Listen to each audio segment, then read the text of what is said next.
Okay, so for this week, I meal prepped some chicken shawarma for my family's lunches.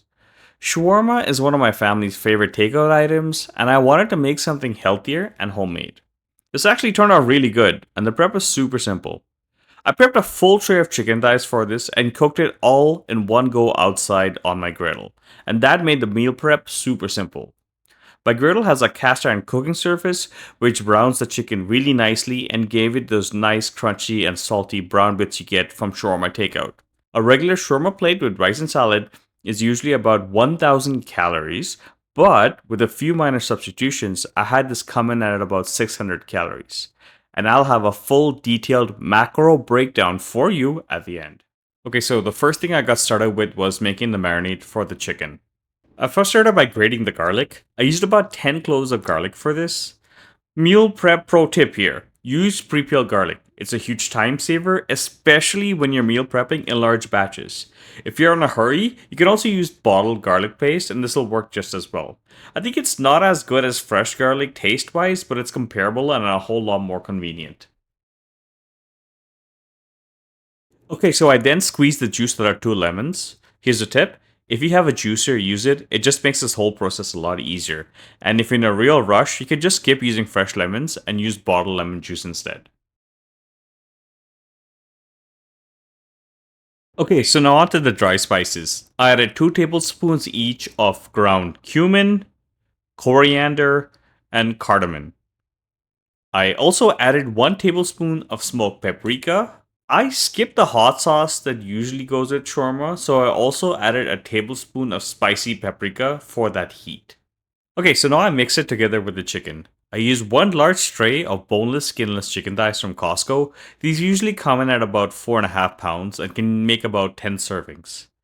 The key here is to make sure all the chicken receives the marinade on both sides. Once this was done, I let it sit in the fridge overnight to marinate. If you can, let the marinade sit for at least 3 hours before cooking. The way I meal prep is that I prep all of my proteins and my salads the night before, and then I cook all of the meat the next day. This allows me to get it done without spending half a day cooking.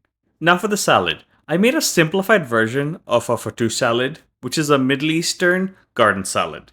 It usually has a mix of fresh greens and tomatoes with an olive oil based dressing, and is usually topped with some crispy pita chips.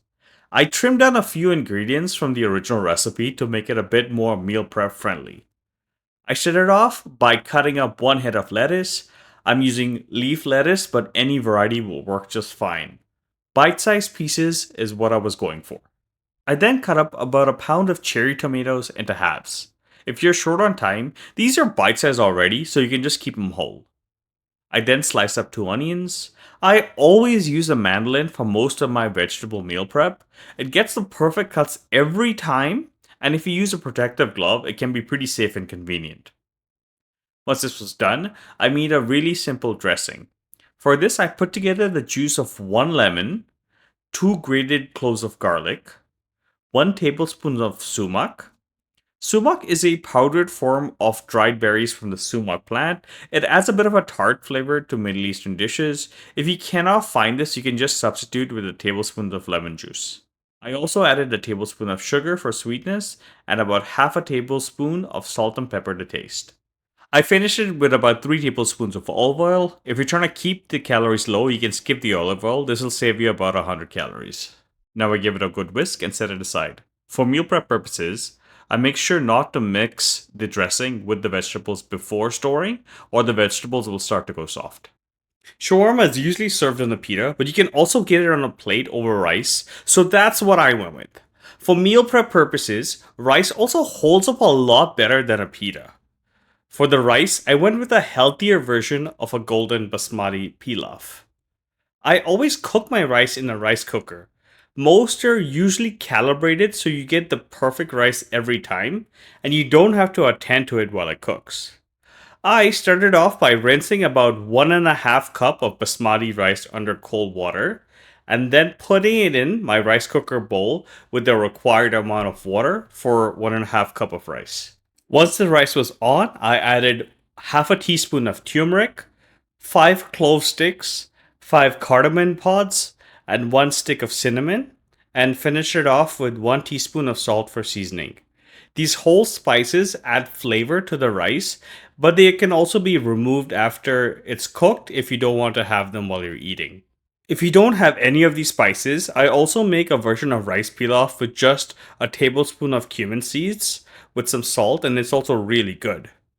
In the original recipes, these spices have to be toasted in oil, but for meal prep purposes, you can skip out the oil and it will still taste really good. Another tip, start with the rice first because it usually takes the longest to cook, and you can work on other stuff in the meanwhile. Okay, so traditionally, shawarma is actually cooked on a vertical rotating spit. So as the meat spins, the outer layer gets cooked and is shaved off and served. But in most Middle Eastern restaurants in North America, that's not fully the case. They partially cook the meat on a spit, but it's oftentimes finished or sometimes even completely cooked on a griddle or some sort of cooktop. So I just use a griddle to cook my meat. Okay, so I'm using a Weber griddle. This griddle has a cast iron surface, and I've cooked over it a lot and it's well seasoned, so it actually has a nice non-stick layer. So using only 1 tablespoon of oil should be sufficient to grease the entire cooktop. Once the oil was smoking, I put on the chicken. You can also cook the chicken in a grill or an air fryer, but I prefer the griddle because of its size.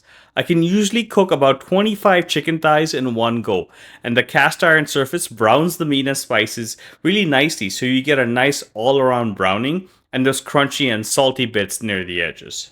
After about 15 minutes, I took the chicken off and put everything together. Okay, so here's the breakdown for each box. For the chicken, we have 2 chicken thighs, or about 150 grams. For the rice, we also have about 150 grams.